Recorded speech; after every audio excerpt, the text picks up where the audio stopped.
Welcome to Season 6, Episode 2 of Fire Away, Rudner Law's online show focused on the employment law issues that matter to you. My name is Stuart Rudner. I'm an employment lawyer and mediator and founder of Rudner Law. I'll also be your host of this episode of Fire Away. Just a reminder, Fire Away streams live online every month, and if you missed an episode or want to watch one again, they're always available on our YouTube channel. Please subscribe, our Facebook page, and our website. Today, we're going to be talking about cybersecurity. I'm very excited to be joined by Mark Keynes. Mark is the president and CEO of BlueLink, and we're going to be talking about how to manage your workforce so you can detect, handle, and ideally prevent cybersecurity issues among your employees. We all know this has been an issue for years, but it's a particularly interesting one now that we have a lot of workers who are either fully or partially remote. I'm very excited to have Mark for this discussion today. Mark, thanks so much for joining us. Oh, great to be here, Stuart. Thank you for inviting me. Looking forward to the discussion. So why don't we start by telling us a bit more about yourself and what it is that you do? Sure. So BlueLink is an ERP software developer and implementer. We put ERP software in pretty much owner-managed, mostly distribution companies, wholesalers, e-commerce companies. And we got into the hosting side of things about 12 or 13 years ago. So prior to that, all of our customers were running the software on their own servers. We started hosting, which took our concerns about cybersecurity from our own internal systems to everybody else's systems. And so, this topic is something that's very near and dear to my heart. That sounds good. Well, the best way to get people's attention is usually by sharing real life stories of what can go wrong. So I was hoping you might be able to share one of the horror stories that you've seen. Sure. So, I mean, one of the things that everybody's aware of these days, of course, is ransomware. And, I think a lot of people are still in the mindset of, it only happens to, big companies, or it only happens to small companies, or it happens to everybody. And there are a whole lot of, vulnerabilities that you need to protect against. But one of the horror stories amongst one of our older customers that was still running the software on their own equipment, this is about 2020 actually, so about 2.5 years ago, they did get penetrated by a ransomware attack. We ultimately helped them figure out what the attack vector was, and it was the usual: an employee opened an attachment in an email, and their threat protection software had not been updated for about 6 weeks. They had a problem on their server that the automatic updates of their threat of their antivirus software had not updated. Nobody had taken care of it, and the employee opened an attachment. So the company got hit by ransomware, and they were not going to pay the ransom because we know that less than about 30% of companies that pay ransom get all their data back anyways. But the other side of this company's horror story was that their disaster recovery plan was not, let's just say, where it should be. They had a DRS in principle with backups. They'd never ever test restored from a backup, ever. There are a whole lot of other things behind this that we won't necessarily go into, but the bottom line was we eventually managed to find a copy of their data on our server that was more than 2 years old. So they had to manually reconstruct their key business data, including accounting, inventory, purchasing, sales. They were literally on the phone to their suppliers and their customers saying, can you please scan and email us copies of all the invoices we sent you, all the invoices you sent us, and manually reconstruct all their key business data. So needless to say, within a few weeks of that happening, they had decommissioned their internal servers and moved onto our hosted network instead. Yeah, it's a great example of what can happen. And now you said something really interesting that I kind of surprised me. I think you said less than 30% of the time when you actually do pay the ransom, you get all of your data back. I think that was the latest stat that I read in one of the articles I think it might have been one of the business newspapers. And obviously that's based on publicly available info. Realizing that the information that's available publicly about ransomware attacks is like even less than the tip of the iceberg, because most companies that are hit by ransomware don't disclose that. So, maybe there's a higher percentage that do get their data back. Maybe it's a lower percentage. We don't know for sure, but from the information that's publicly available, I think they said around about 60% of the time you get at least some data back when you get the decryption key. But a lot of the data is so badly encrypted and scrambled that even with decryption keys, you don't get it all back. Interesting. Yeah. So this is and thank God I've never been the victim of ransomware, although I do remember one close call where somebody did exactly what you said and clicked on an email and clicked on I forget if it was an attachment or a link in that case, but I am curious. I don't know if you can generalize, but when that happens to an organization, what do you generally recommend that they do, like, in terms of either pay, don't pay, or what do you do once someone's already clicked on that thing they shouldn't have clicked on? Yeah, I mean, Stuart, I want to be very careful here. My opinion on this is going to be anecdotal as opposed to based on, I'm not a cybersecurity expert per se. I'm certainly not a ransomware expert, although Right. we do have those in our team. But again, based on what I've heard and what I've seen, if you are in the position where you're contemplating paying the ransom, you've got to go in with your eyes open and realize that A, you're not guaranteed to get any or all or even any of your data back. B, you're probably feeding the beast, so to speak, in that if nobody ever paid the ransom ever, there would be less incentive to mount ransomware attacks. But clearly enough companies do pay the ransom, so these attacks persist. So, my default on the side of don't wait until you're hit with a ransomware attack. Take precautions in advance so that if you are hit with a ransomware attack, worst case scenario, you're able to revert to where you were, even if it's a week ago. I mean, that's not ideal. But if you can go back and get to where you were a week ago, and if you can get to that in a few days, that's ultimately not terrible for most companies, for most organizations. We've seen so many big organizations take weeks, in some cases months. There's a big organization, it's a supplier of one of our customers down in the States, that was hit with ransomware in December 2021, and they only finally got their billing systems back up and fully functional in January of this year, so 13 months later. Oh, wow. Yes.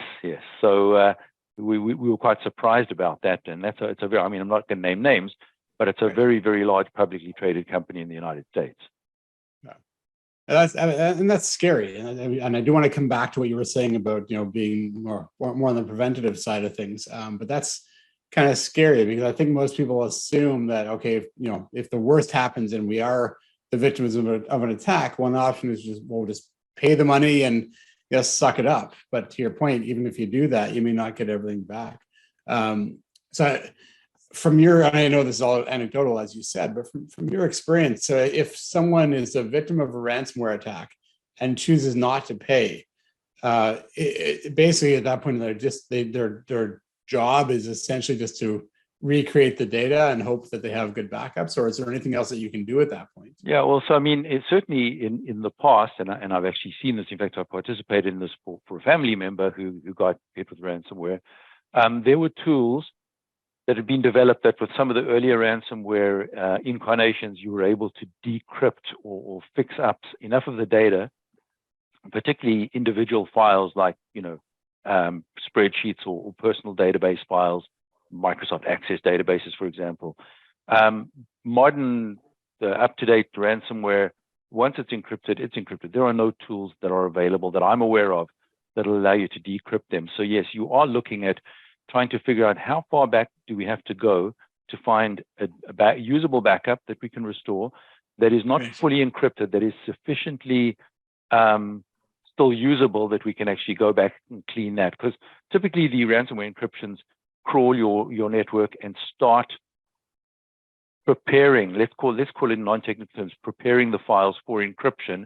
And once all the files are prepared, then it actually fires up the encryption and everything's locked. So if you can get to your files before they're fully encrypted and you work with the appropriate, IT experts, cybersecurity experts, they can clean up your data. The one thing and this should be obvious, but I'll just state it because one of our customers did not do this, is make sure that you're now as impregnable and invulnerable as you possibly can be before you restore that data. Otherwise, you restore that data and the encryption just keeps going on with the data, the files that you've just restored, right? And that actually did happen to someone. That I know of. Good point.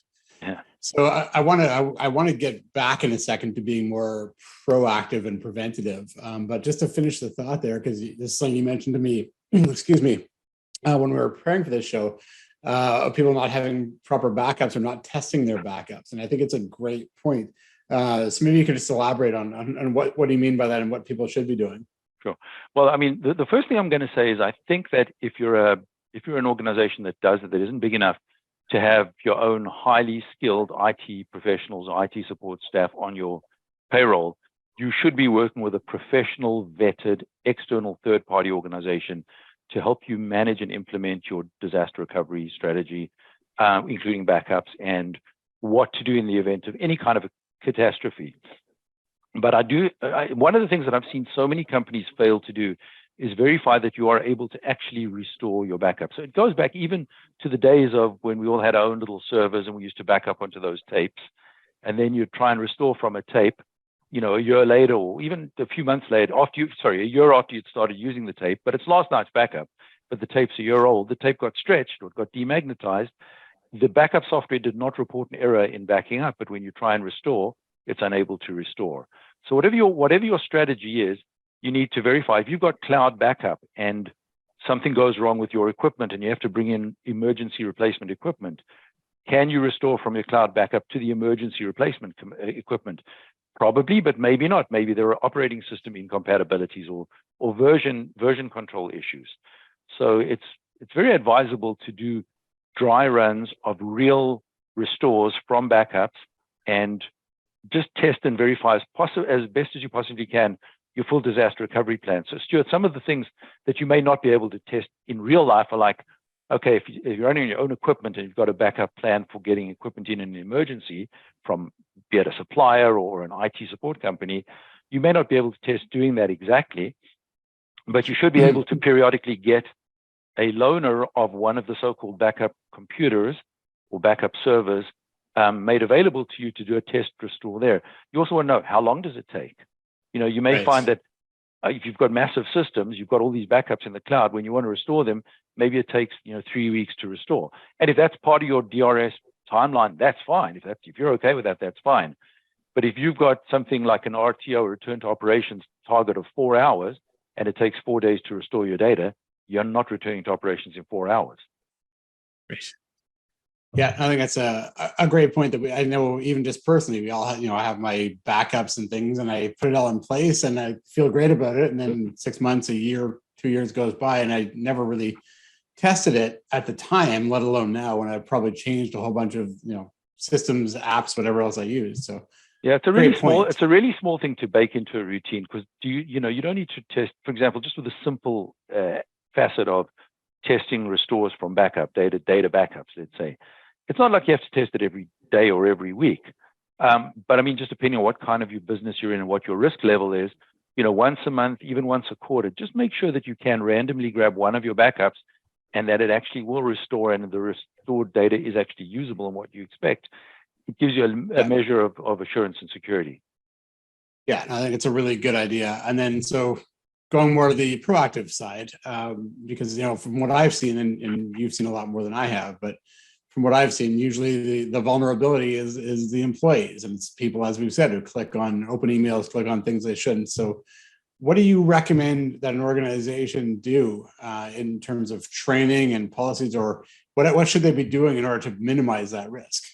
Yeah, so I mean, and you've hit the nail on the head because, I mean, we could spend a lot of time talking about some of the tools, the technology tools, but those are largely a given in most organizations. It's really the people and practices where I think we're all still struggling with this. And I don't think I have the perfect answer for you and the listeners either.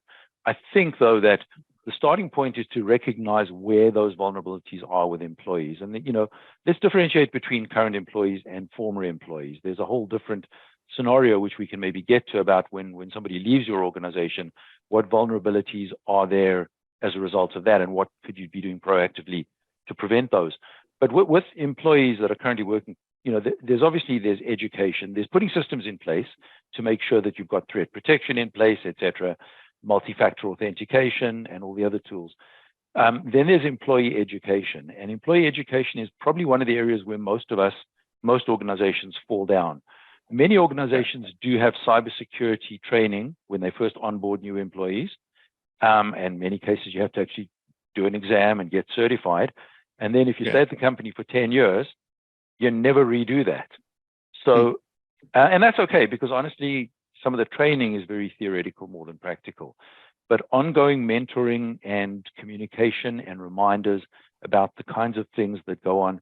Great example is there's been a huge uptick just recently amongst, well, I've noticed it, and a number of our colleagues, both internally and externally, have noticed as well. There's been a huge uptick of these phishing emails, of course, being the emails with attachments, which if you open them, they're in your system, whether it's ransomware, whether it's somebody else, just spyware, whatever. Right. There's been a huge increase in these with HTML and HTML attachments purporting to be remittance advices, invoices, you name it. Like there's been a massive uptick of those just in the last few weeks. So, one of the first things that happens at an organization that's taking this seriously is the IT leadership, be it internal or external, recognizes this new or slightly new variation on a theme and makes sure they communicate to everybody. This is now a new threat to look out for. If you see an email with an attachment, you should never open it anyway. But if you see an email with an attachment that's an HTML or HTML attachment, just don't even think about it. Just delete it. There's no reason that anybody would ever be sending you an HTML attachment. If they did, they shouldn't have, so you should just delete it. So it's a matter of, again, I think it comes back, Stuart, to IT leadership being proactive and always reminding employees to not open risky attachments. But then also it obviously goes into how good are your systems for when somebody does accidentally do that. How up to date is your cybersecurity? If you're using, if you're in an organization that's got key business data and you're using just a retail antivirus system, that's probably better than nothing. But it's not really what you need. You need a proper threat protection system that gets updated regularly, preferably daily, with all known new threats. And you need somebody, IT again, being aware of which machines in your organization have not been updated, because that's another big threat. Employee goes on vacation and doesn't boot up their computer for 3 weeks. They come back and boot it up. If it doesn't immediately update your threat protection software, then that one PC is a weak link on your network, because threats change all the time. Right. That's a really interesting point. And the one thing I've seen as well, and I know our IT firm has done this, is they'll test us and they'll send phishing emails just to see if any of our staff open them, and then we'll get a report on who does what. So I think that's really important as well, not just to educate, but to actually make sure people are paying attention. That's actually a really good tactic. We've not used that ourselves, but I've definitely heard of that, and that works quite well as well. It certainly does. It uses almost like, for those that do inadvertently open those, it's a shock tactic kind of thing. Yeah. And not that you're looking to publicly embarrass people. You don't have to call them out publicly, but at least you can talk to them privately and ask them why they clicked on whatever it is they clicked on that they shouldn't have. Yeah. So I thought that was very effective. Just to, I guess, change gears slightly for a moment. As I said in the intro, we're now in March 2023. The world has changed over the last 3 years. A lot of people are working remotely, either fully or partially. So how does that change the cybersecurity risks? Yeah, well, I mean, it's definitely increased what was already happening, because you say with people working remotely now, one of the things that you used to feel you were somewhat secure over is when everyone is in the office and they're working on your own internal and corporate network. If your network was protected while people were working in the office, honestly, one of your bigger threats was physical security, like getting employees to lock their workstations when they went away from their desk, or automatically logging them out after a certain period of inactivity, and obviously physical security to the offices. Well, you can do some of that, the auto logout, et cetera, from corporate domains when you're working remotely, but physical security over the workstations and the company equipment the employees using at home, well, you have no way of monitoring that. So it's even more important to make sure that, irrespective of who's getting hold of that, you always need to try and protect against somebody hacking into your workstation, my workstation, key logging what we're doing, or having access to what we have access to on an online basis. But now you also need to assume, at least I think you need to assume, that one or more of your employees with computers at home are going to be physically compromised, where a nefarious person may get their physical hands on a computer. And so therefore you need to think about, well, again, automatically logging people out. You need to think about multi-factor authentication on all systems. There's one tool that is a particularly useful tool for system administrators and very convenient for users. It's great for when people leave a company. The idea is called single sign-on. You log onto your corporate domain, and then that same sign-on logs you onto Office 365. It logs you onto your HR system. It logs you onto your document management system, whatever, and that's great. However, when that employee walks away from their workstation at home when there's a party going on and somebody sneaks into their study and says, "Oh, there's a computer logged in," that person now has access to all your corporate systems as well, right? So I honestly, Stuart, there are a lot of, we could spend a lot of time about talking about the dangers of just people's physical workstations being at home. But there are tools that obviously that you can implement and processes you can implement to try and mitigate against that. But again, I still think one of the main things is education and being the kind of employer who hires the right people and makes sure you know who you've got and who you need to be worried about. So some of the soft skills, some of the things that you work in all the time, it's the people aspect of things that I think you really have to be careful of.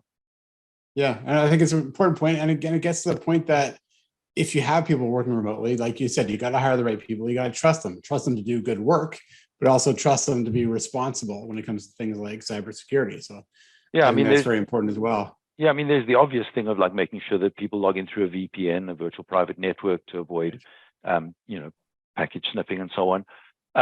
Again, I think working from home, that kind of stuff by now should be a given. It's more the people aspect of things again.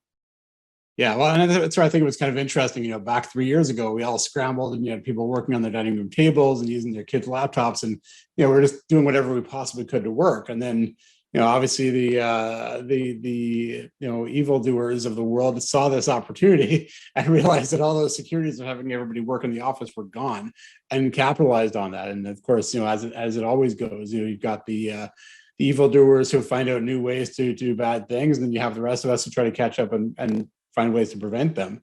Now, mindful of time, because as I said, this time always flies by faster than we expected to. I do want to talk about employee departures, which you mentioned really briefly.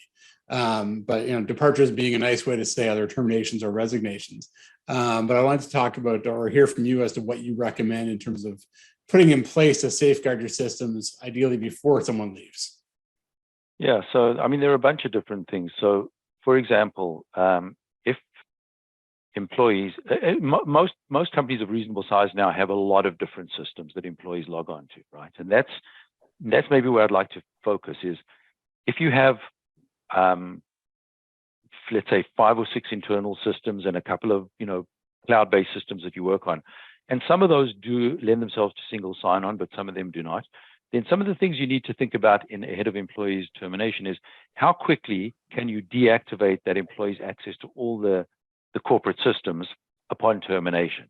And do you have a good centralized track or record of what all of those systems are, so that you can act quickly? If everything is single sign-on, it's easy. You just cancel their corporate domain login and they can't get into anything. That's great. That very rarely happens.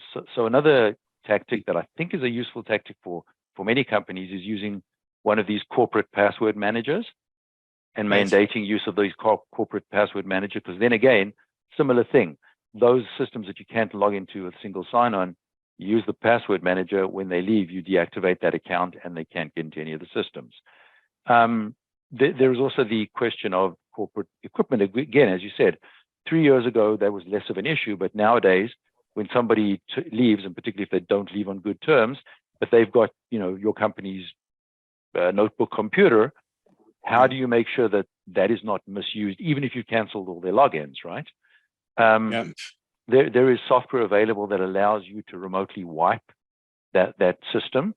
And actually, I mean, there are a few different ones. We actually use one, but I'm not going to name the brand because we're thinking of switching to a different one.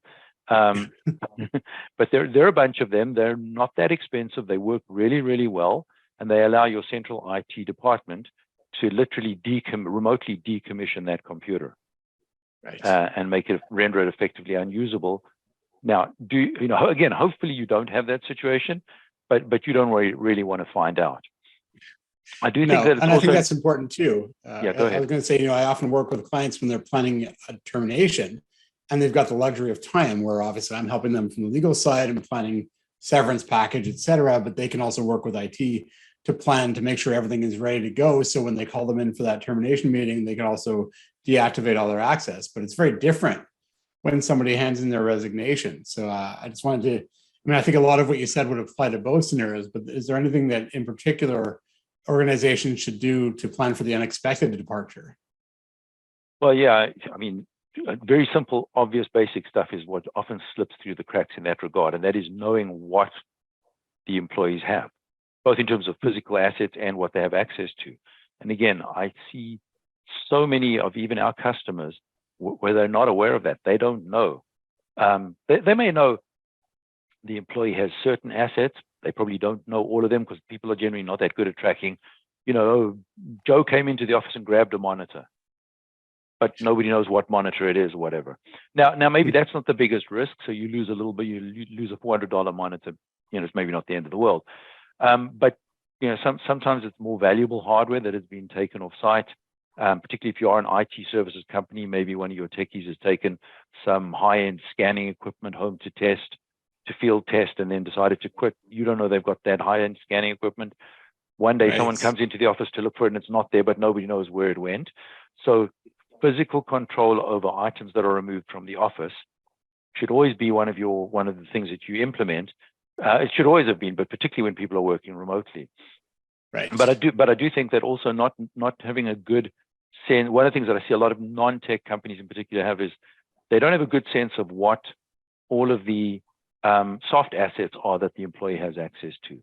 So yes, you've canceled their domain login and their corporate password manager, but they also separately had a login with a separate password into your subscription to some kind of an online credit check system or whatever. Is there a big risk to your company? Well, maybe it could be if it's used for nefarious purposes. Yeah, no, look, it's one of my favorite stories, and this is public. It was reported in the media, so I wasn't involved, but I can talk about it. You might remember this. It happened to HMV. It's probably about a decade ago now, where this was in the States, and they had a mass termination. They called a whole bunch of people into a theater-style room, and they carried out this mass termination. One of the people in that room was the guy who handled their Twitter account at the time, and they hadn't locked it down. And this guy literally live tweeted the mass termination. And from what all the accounts that I read about, you had management sort of running around trying to figure out how to shut this guy down, but no one had no one had ever asked this person to provide the login credentials. So he was the only one who had control over that account. So I think it's it's sort of along the lines of what you're saying. You need to control the soft assets like passwords and accounts and everything else, ideally before you have that termination meeting. Yeah, that's actually a really good point. And it actually also raises a point. I hadn't actually thought of this, but the potential blind spot in many companies, even if they are very well prepared for all of these things that we're talking about, the potential blind spot is when a senior IT person quits. Right. Because somebody has to have administrative access to all your passwords. Well, not all your passwords, but to all your key systems. Right. So if that person decides to leave, but decides to behave in a in a fraudulent or whatever, it decides to be a bad actor before leaving, they could potentially change access and deny people permissions and so on, and then leave, and now nobody can undo what they've done. So, right. I think that the best defense there is, again, even if you've got your own IT department, we've always preached, also have a relationship with an outsourced third party that sort of is their backup, but also has the same level of administrative access.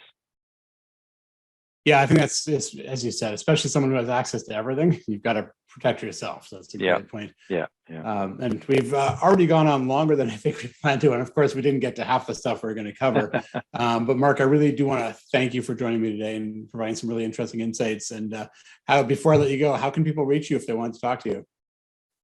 Just go to our website, www.bluelinkerp.com, and there's a whole lot of information, and just contact us via there. Awesome. Well, thank you very much once again. Thanks very much. I enjoyed it, Stuart. Thanks a lot. Okay, now I get my turn to fire away. So what I want to talk about today is the increasing number of constructive dismissal claims or situations that we're seeing. And they all seem to stem from the fact that employers seem to think that there are no laws or restrictions on what they can do or how they can treat their employees. And just recently, we've seen cases where a long-term employee had their commission plan changed, which meant they were going to end up losing about 18% of their pay, which makes a pretty big difference when you're making about $125,000 a year. We've also seen someone who was hired into a senior management role as part of the leadership team, but within a year, they're told that part of their portfolio is being taken away from them, and they're now going to report to someone lower down on the org chart. Now, of course, all this is done publicly. And of course, for 3 years since March 2020, I've been talking a lot about the risk of putting people on temporary layoffs. If constructive dismissal is a substantial change to a fundamental term of the employment relationship, then what could be a more substantial change to a more fundamental term than telling an employee that for an indefinite period, they're not going to work and you're not going to pay them? So I've also seen a lot of discussion lately about quote unquote quiet firing, where the employer doesn't dismiss someone, but they make them miserable so they quit. The courts hate that. And we've seen lots of cases in recent years where courts will punish employers for deliberately doing that by awarding the individual far more compensation than the severance they would otherwise get. So it's certainly not advisable, but more often than not, we're not seeing employers being deliberate, but we're just seeing employers who just don't know any better, and they assume they can do whatever they want in the context of the employment relationship. And as we always say, most of our work comes from the fact that people do not take the time to understand how the law works. They don't treat their employment relationships as legal relationships. That's why we're so busy. So I encourage everyone to remember that employment relationship is governed by contract. Every employee in Canada has a contract. Some of them might be lengthy legal documents. Some might be a simple offer letter. Some may be the proverbial cocktail napkin. Many of them are verbal. But no matter what, there is a contract in place for every employee, which establishes things like their position, their duties, their compensation, etc. And you cannot unilaterally change a contract, despite the fact that many employers think they can. The analogy I often use when I speak with our clients is to think of the lease that you signed to rent your office space or your workspace. You would never dream of going to your landlord and unilaterally declaring that you're cutting your rental payments by 20%. And yet so many employers seem to have no issue with going to an employee and saying they're cutting their pay by 20% unilaterally. Obviously, you can always make minor changes. You're entitled to manage your company first, but you cannot substantially change someone's role or their compensation unilaterally. That's a constructive dismissal. If someone's constructively dismissed, they're entitled to severance the same way they would be if they're let go in the usual way. So for employers, do not assume that you can do whatever you want. All employees have contracts. You can't simply change them. Before you do something that you might end up paying for later, please consult with a member of our team so you can understand how to proceed without liability. And if you're an employee and you're finding that your employment is changing in ways that you don't like, don't assume that there's nothing you can do about it. We can help you navigate the situation, and we can help you understand how to object to preserve your rights. Either way, don't make any assumptions. Please get the proper legal advice. And that's all for today. That's a wrap for season 6, episode 2 of Fire Away. So I want to thank everyone for tuning in, and I want to thank Mark Keynes for joining us for a great discussion. Reminder that past episodes can be found on YouTube, on our website, and archived on Facebook. If you like our page or subscribe to us on YouTube, you'll receive notifications when episodes are live. Our next episode is going to be on April 18th. I'm very excited to be joined by Cameron Atlas, a talented musician, fantastic speaker, and highly sought after coach for what is sure to be a wonderful discussion. And hopefully we'll have some lively performances as well. At Rudner Law, we want everyone to treat their employment relationships as legal relationships and make informed decisions rather than assumptions. I encourage you to keep up to date on employment law by following us on Twitter, Instagram, LinkedIn, by liking our Facebook page, subscribing to our YouTube channel, and please check out our new TikTok feed as well, and subscribe to our newsletter. But as we always say, none of that replaces legal advice tailored to your specific circumstances. If you think you may need an employment lawyer, you probably do. So feel free to reach out to us. Thank you very much to Rob, Rebecca, and Mark for helping put the show together. Thank you, everyone, for tuning in. See you next time.